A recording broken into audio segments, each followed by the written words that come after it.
Toutes les entreprises sont confrontées à des transformations. Évolution du business model, nouveaux caps stratégiques, transformation culturelle, réorganisation. Le changement est permanent, pourtant la manière de le manager montre encore quelques lacunes.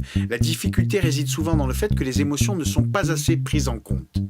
La colère de ceux qui ont l'impression qu'on leur demande encore de faire des efforts, la peur de l'inconnu, la tristesse qui nous fait dire « c'était mieux avant ». Ce sont ces émotions négatives qui fabriquent la résistance au changement. À l'inverse, les émotions comme la fierté, la satisfaction, la joie sont l'oxygène de notre envie. Elles nous donnent l'énergie de s'engager, de réussir. Le succès d'une transformation passe par un climat émotionnel positif. Comment ?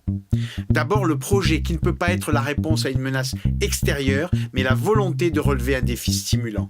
Ensuite, le discours qui ne peut pas être anxiogène, changer ou mourir, mais enthousiasmant, nous avons le pouvoir de réussir. Enfin, la qualité des relations qui ne doivent pas susciter la compétition interne, mais au contraire, la solidarité.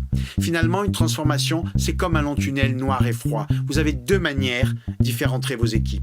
Leur raconter l'hostilité du monde extérieur et essayer ensuite de les rassurer par la description rationnelle du tunnel ou leur parler de la lumière au bout du tunnel et de la solidarité bienveillante de tous ceux qui vont avancer avec eux.